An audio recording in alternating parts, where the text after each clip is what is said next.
یہ تمام ایفرٹس جو آپ کر رہے ہیں لوگوں کو خاموش کروانے کی، یہ یہاں پر کامیاب نہیں ہو سکتی۔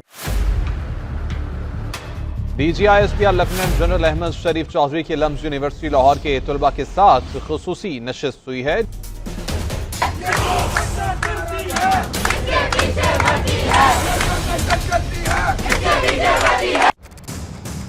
ان کی اہلیہ کو اور ان کی 90 برس کی خالہ جو ہیں ان کو ان کے گھر سے نکال دیا گیا۔ یحییٰ حفیظی صاحب کے ساتھ پاکستان تحریک انصاف کی ٹیم نے ایک ملاقات کی۔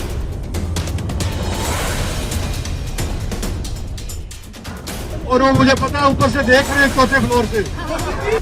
Good evening. We begin tonight with breaking news. President Trump has just fired the chairman of the Joint Chiefs of Staff. Donald Trump نے امریکہ کے chairman joint chief of staff general CQ brown کو کھڑے کھڑے فارغ کر دیا۔ السلام علیکم، دس از محیط پیرزادہ ان نیو یارک۔ آج 22 فروری 2025 ہے، ہفتے کا دن ہے۔ نیو یارک میں میں کیوں ہوں تو میں ایکسپلین کرتا ہوں آپ کو۔ سب سے امپورٹنٹ جو ڈیولپمنٹ ہے دنیا کے حوالے سے وہ یہ ہے کہ اب سے چند گھنٹے پہلے امریکہ کے صدر ڈونلڈ ٹرمپ نے کھڑے کھڑے اپنے chairman joint chief of staff general CQ brown کو سیک کر دیا۔ مجھے نہیں یاد پڑتا کہ کسی امریکی صدر نے کسی chairman joint chief of staff کو اس طرح سے دفتن اچانک فائر کیا ہو۔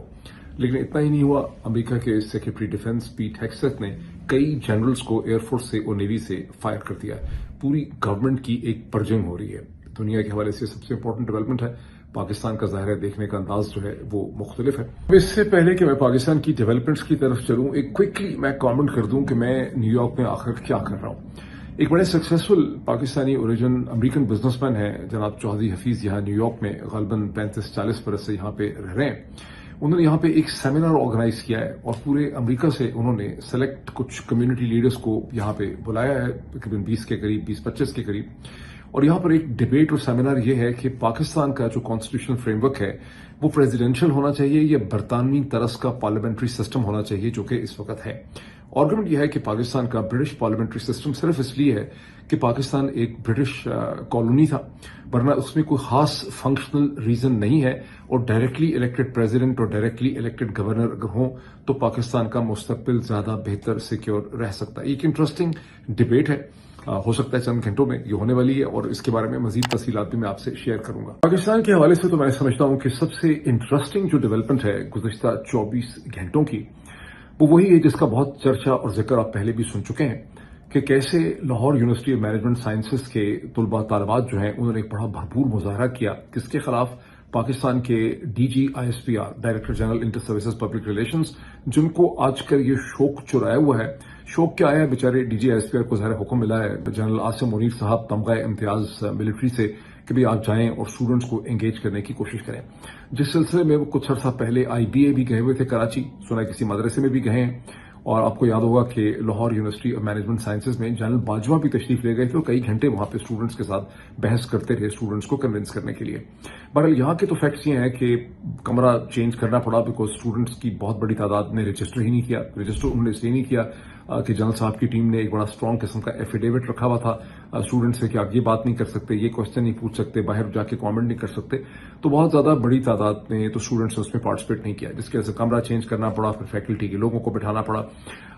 یہاں تک تو بات صحیح ہے۔ اور جو ایک مظاہرہ باہر ہوا اس کی میں جھلکیاں بھی آپ کو دکھا سکتا ہوں، جس میں وہ نعرے سننے میں آئے جو PTM نے سب سے پہلے کئی برس پہلے 2016، 17، 18 میں کبھی پاکستان کے ٹرائبل ایریاز میں نعرے لگائے تھے کہ یہ جو دہشت گردی ہے اس کے پیچھے وردی ہے۔ اب وہ نعرہ جو ہے وہ آپ کو لاہور یونیورسٹی مینجمنٹ سائنسز میں یعنی پاکستان کے دل کے اندر بھی سنائی دے رہا ہے۔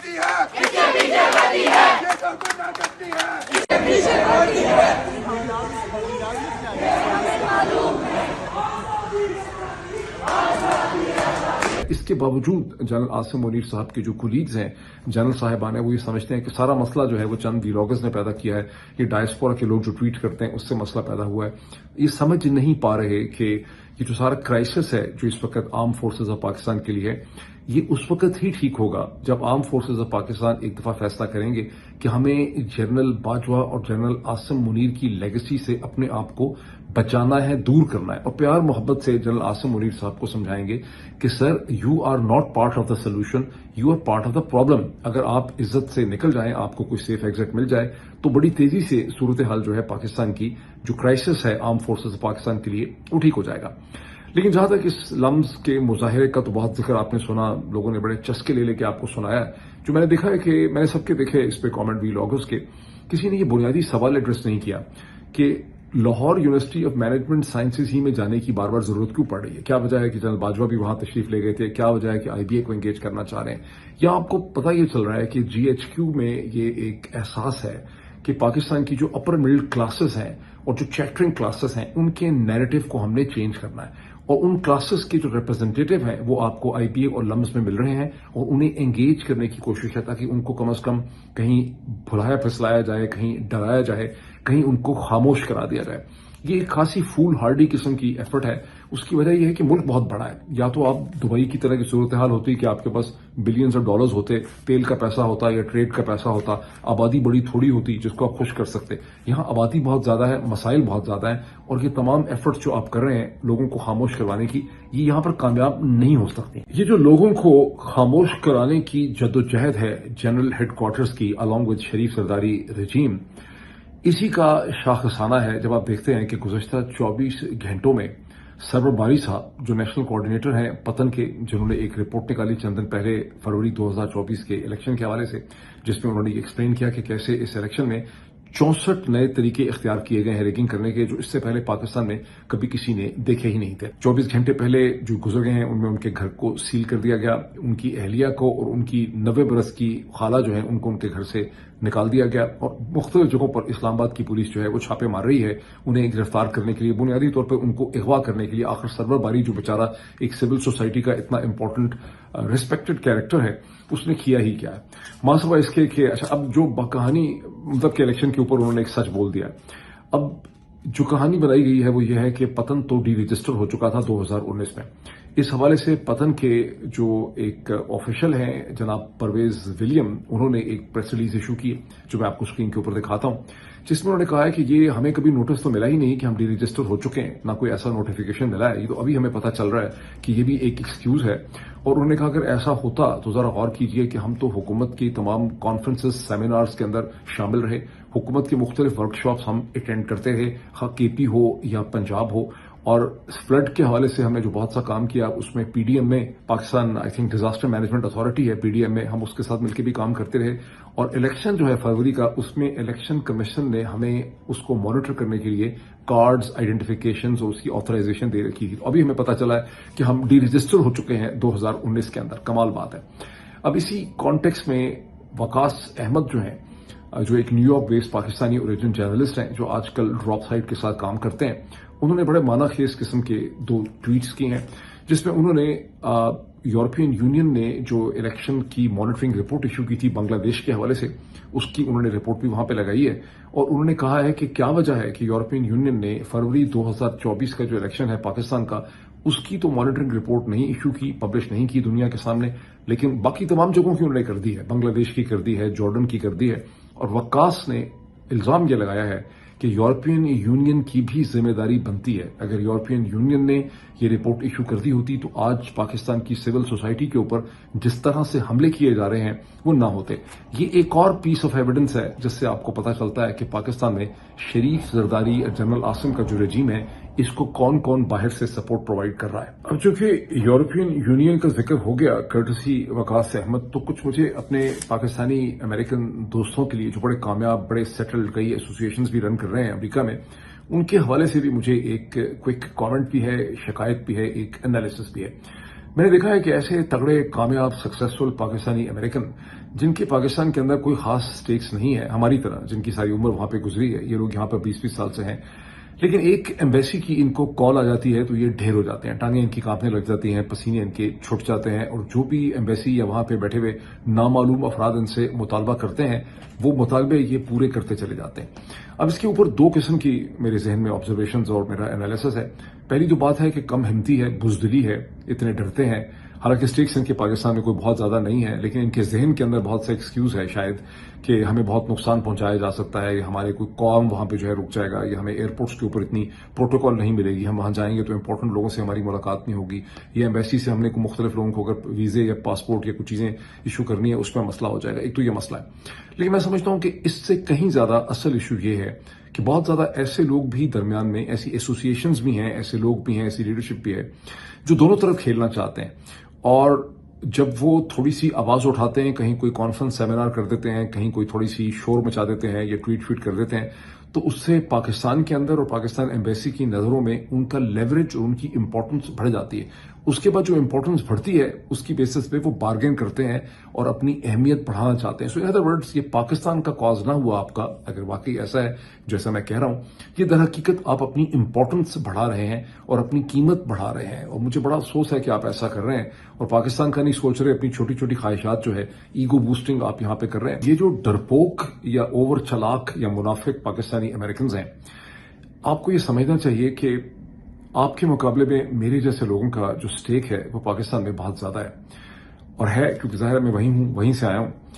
اور آپ اندازہ نہیں لگا سکتے، میں نے کبھی کہا نہیں ہے کہ کن کن طریقوں سے مجھے اور میرے گھر والوں کو ہراساں کرنے کی یا انڈر پریشر لانے کی انہوں نے کوشش نہیں کی،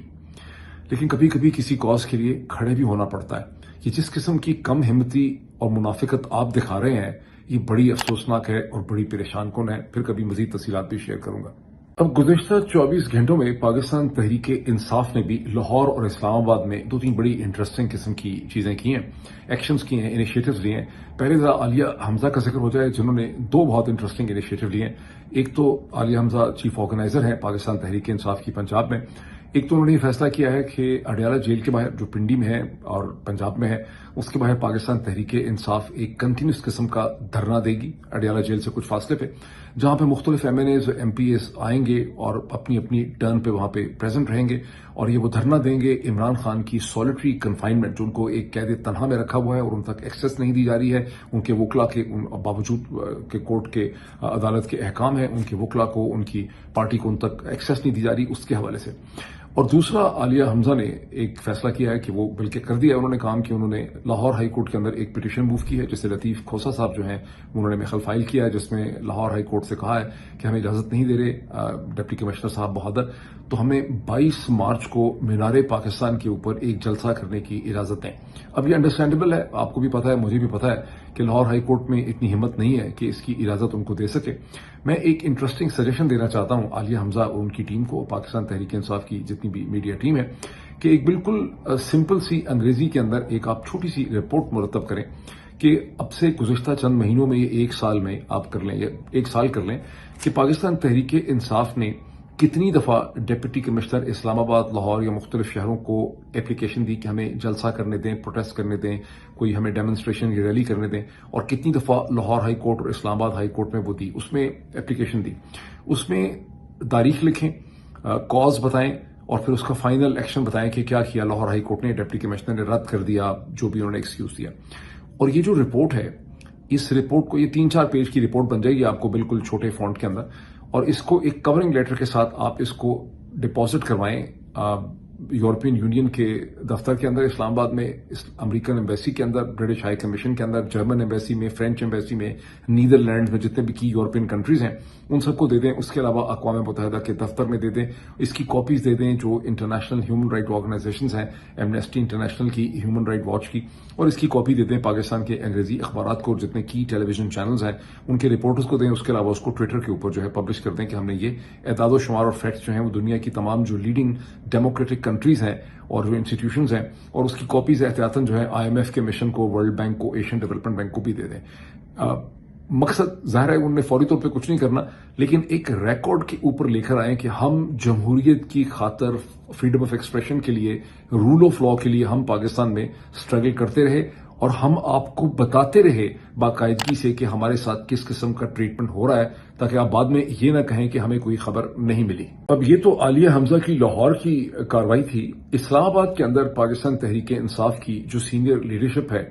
جو پوری ٹیم ہے، اس نے ایک بڑی انٹرسٹنگ قسم کی حرکت کی۔ انہوں نے چیف جسٹس آف پاکستان، جو نقلی چیف جسٹس ہیں، بالی ووڈ کی بہت سی فلمیں پرانی ہیں، نقلی نواب اصلی نواب، لیکن کسی نے ابھی تک نقلی چیف جسٹس کی فلم نہیں بنائی۔ یہ وہ نقلی چیف جسٹس ہیں جن کو اصل میں چیف جسٹس نہیں ہونا چاہیے تھا، لیکن یہ ایک جعلی اسمبلی سے ایک جعلی غیر قانونی 26 امینڈمنٹ کے نتیجے میں اصل چیف جسٹس جو ہے اس کی ٹانگ کھینچ کے منصور علی شاہ یہ چیف جسٹس بنے ہوئے ہیں، جناب یحییٰ آفریدی صاحب۔ تو یحییٰ آفریدی صاحب کے ساتھ پاکستان تحریک انصاف کی ٹیم نے ایک ملاقات کی،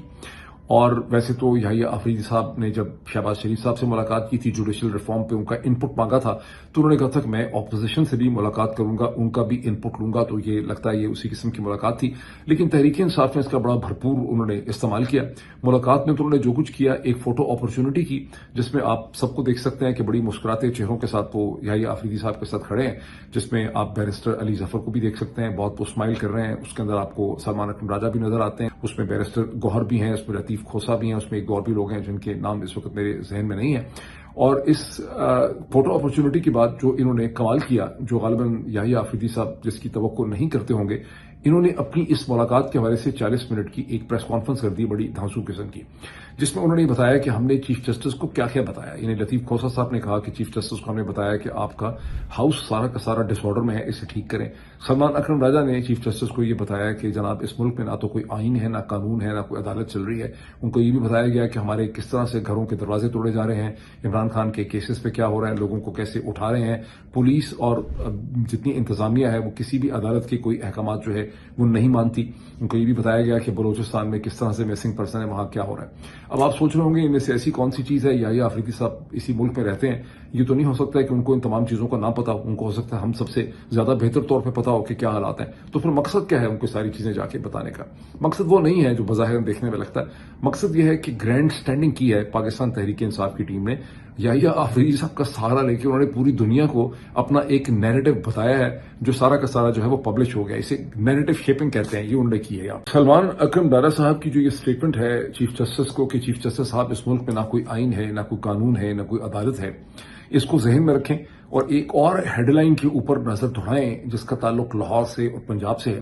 جہاں آپ کو یہ پتا چلتا ہے کہ پنجاب کی جو چیف منسٹر ہیں رانی محترمہ مریم نواز صاحبہ، جو جعلی چیف منسٹر ہیں، الیکشن ہاری ہوئی ہیں لیکن پھر بھی چیف منسٹر ہیں، والد صاحب بھی ان کے ہارے میں ہیں، وہ بھی بڑے طاقتور ہیں سارے، تو انہوں نے ایک اعلان کیا ہے۔ انہوں نے کہا کہ لاہور کے اندر 27 کلومیٹر کی انڈر گراؤنڈ میٹرو جو ہے وہ 3 برس میں تعمیر کی جائے گی،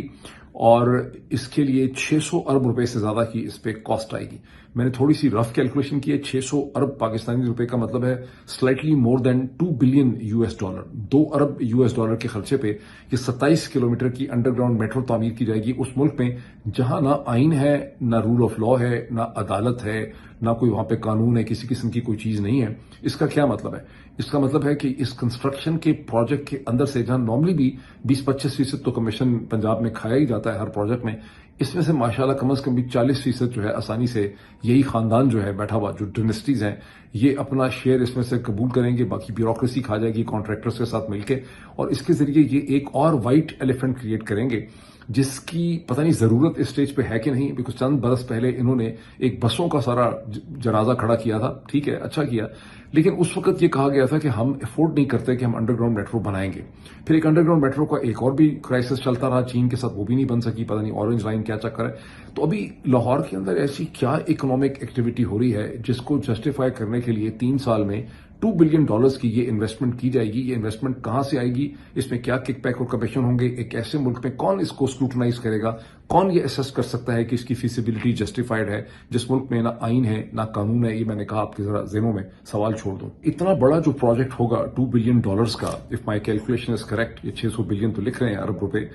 اس میں ظاہر ہے جو اس کی فیزیبلٹی ہوگی اس میں آپ کو یہ بھی اسیس کرنا ہوگا کہ کیا اس شہر کے اندر آپ اگر یہ انویسٹمنٹ کرتے ہیں تو اس کی اکنامک اور فائنینشیل فورکاسٹنگ کیا ہے؟ اس کے نتیجے میں اس کا اکنامک ڈویڈنڈ کیا ہوگا. یعنی اگر لوگ بہت تیزی سے سفر کر سکیں گے at the cost of $2 billion اور جو ساری ڈسپلیسمنٹ ہوگی تو اکنامک ایفیشنسی, اکنامک پروڈکٹیوٹی کے اندر کتنا اضافہ ہوگا, یہ بہت ضروری ہے. آئی ڈونٹ نو, میں نے دیکھا نہیں, جتنی بھی رپورٹس میں نے دیکھی ہیں اس میں میں نے اس قسم کی کوئی بھی چیز, چھوٹی سی رپورٹ ہے اس میں اس قسم کا کوئی ذکر نہیں ہے کہ اس کی فیزیبلٹی میں کیا اسیسمنٹ کی گئی ہے $2 بلین کی اس انویسٹمنٹ کی. اب چلیں عصر حاضر کی دنیا کے سب سے بڑے نیوز میکر کی طرف, جس کا نام ہے پریزیڈنٹ ڈونلڈ ٹرمپ. اب سے چند گھنٹے پہلے پریزیڈنٹ ڈونلڈ ٹرمپ نے امریکہ کے chairman joint chief of staff general CQ brown کو کھڑے کھڑے فارغ کر دیا. مجھے یاد نہیں پڑتا کہ اس سے پہلے کسی امریکی صدر نے گزشتہ کئی دہائیوں میں ایک chairman joint chief of staff کو اس طرح سے کھڑے کھڑے فارغ کر دیا ہو, جس کا بھی ٹینیور جو ہے وہ خاصا رہتا ہو. لیکن اتنا ہی نہیں ہوا, ان کا شکریہ ادا کر دیا گیا ان کی خدمات کا کہ آپ نے بڑی خدمت کی ہے, تھینک یو سو مچ. اب ہم نے ایک نیا ریٹائرڈ ایئر فورس کا جنرل لا رہے ہیں ڈونلڈ ٹرمپ. اتنا ہی نہیں ہوا, ان کے سیکرٹری ڈیفنس پیٹ ہیگسیت جو ہیں انہوں نے کئی اور جرنیلوں کو بھی اسی 24 گھنٹے میں فارغ کر دیا, جس میں ایئر فورس کے بھی ہیں اور نیوی کے بھی سینئر افسران جو ہیں اس میں ہیں. اور ساتھ ہی ان کے جو ڈائریکٹر کنفرم ہوئے ہیں, ڈائریکٹر FBI کیش پٹیل جو ہیں, انہوں نے بھی پہلے کنفرم ہوتے ہی, حالانکہ نیرو بڑی میجورٹی سے کنفرم ہوا ہے سینٹ سے, لیکن انہوں نے کنفرم ہوتے ہی پہلے 24 گھنٹوں میں 1000 جو FBI کے ایجنٹس ہیں واشنگٹن DC میں جو کام کر رہے تھے, ان کو واشنگٹن سے باہر نکل کے فیلڈ آفیسز میں بھیجنے کا انہوں نے حکم جاری کر دیا. FBI میں انڈرسٹینڈنگ تھی کہ وہ آ کے رد و بدل کریں گے, لیکن اتنے بڑے پیمانے پہ اتنی تیزی سے کریں گے اس کا اندازہ نہیں ہے. پینٹاگون نے اعلان کیا ہے کہ تقریباً 6000 کے قریب پینٹاگون کے آفیسز جو ہیں ان کو نکالا جا رہا ہے, سیک کیا جا رہا ہے. پہلے تو خیال تھا کہ 50,000 نکلیں گے, ابھی پہلی تو کھیپ 5-6 ہزار کی آئی ہے, 6,000 کی آئی ہے, لیکن ایکسپیکٹڈ ہے کہ کئی اور لوگوں کو بھی نکالا جائے گا. ٹرمپ نے ایک اور بھی کام کیا. اچھا, ایک ذہن میں یہ بھی رکھیے کہ گزشتہ کئی دنوں سے جو آپ دیکھ رہے ہیں کہ ولودیمیر زیلنسکی جو ہے یوکرین کے پریزیڈنٹ, ان کو ڈونلڈ ٹرمپ اور ان کی ٹیم مسلسل ہیومیلیٹ کر رہے ہیں. تو ذہن میں یہ بھی رکھیے کہ امریکہ کے جتنے بھی اینالسٹ ہیں وہ کم از کم بیہائنڈ دا سین اس پہ کنونس ہیں کہ زیلنسکی جو ہیں وہ CIA کی فائنڈ تھے, CIA کا وہ ایسٹ تھے. CIA نے ان کو یوکرین کا پریزیڈنٹ بنایا تھا, اور جب زیلنسکی کی اتنی ٹھکائی ہو رہی ہے تو یہ بھی سمجھ سکتے ہیں کہ اس کے ساتھ اس کی جو پیرنٹ ایجنسی ہے جس نے زیلنسکی کو بنایا تھا, اس کو بھی ہیومیلیٹ جو ہے وہ کیا جا رہا ہے, ان کو بھی ان کی اوقات جو ہے وہ دلائی جا رہی ہے. یہ ہو رہا ہے سسٹم کے اندر. اور اسی 24 گھنٹے میں ڈونلڈ ٹرمپ نے جو ڈائریکٹر ہیں United States immigration custom enforcement کے, ان کو بھی فارغ کر دیا ہے. ان کو اس لیے فارغ کیا ہے کہ جب ڈیٹا سامنے آیا کہ ڈونلڈ ٹرمپ کے پہلے مہینے میں یعنی 20 جنوری سے 20 فروری کے درمیان میں جو انلیگل امیگرینٹس ہیں جن کو امریکہ سے نکالا گیا ہے وہ صرف 37,600 ہیں, اور جبکہ پچھلے پورے سال کی جو ایوریج تھی بائیڈن کی وہ 57,000 کی تھی. تو اس پہ ڈونلڈ ٹرمپ نے سمجھا کہ بڑی انیفیشنسی ہے, اس لیے جو ڈائریکٹر ہیں کسٹم امیگریشن انفورسمنٹ کے ان کو بھی نکال دیا گیا. ابھی تک ڈونلڈ ٹرمپ کو اگر کہیں ریزسٹنس مل رہی ہے تو وہ عدالتوں سے مل رہی ہے, ابھی بہت اسٹرانگ تو نہیں مل رہی, لیکن مل ضرور رہی ہے. کہیں عدالتیں کھڑی ہو جاتی ہیں, کہیں عدالتیں ہیلڈ کر دیتی ہیں. اب بہت سی عدالتوں نے ہیلڈ کیا ہے کچھ ریزسٹ کرنے کے بعد, لیکن امریکن سپریم کورٹ سے جو ریپبلکن ڈومینیٹڈ ہے بائی 6-3, وہاں سے پریزیڈنٹ ڈونلڈ ٹرمپ کو جو ریلیف کی امید تھی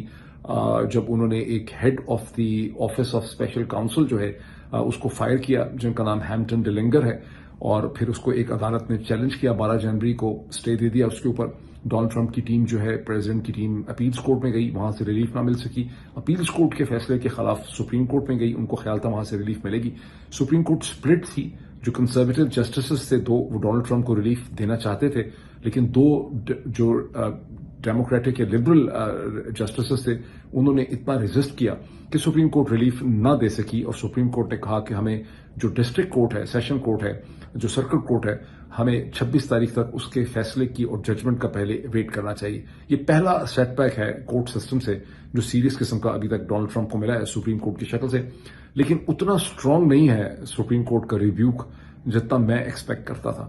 سو جو کچھ ڈونلڈ ٹرمپ کر رہے ہیں as well wisher of United States, مجھے فیل ہو رہا ہے کہ چیزیں ایک غلط ڈائریکشن کی طرف جا رہی ہیں, اور سسٹم کو ان کو اس سے زیادہ ریزسٹ کرنا چاہیے جتنا سسٹم ابھی تک ان کو کر رہا ہے. بہرحال ابھی اتنا ہی, پھر آپ سے ملاقات ہوتی ہے. Thank you.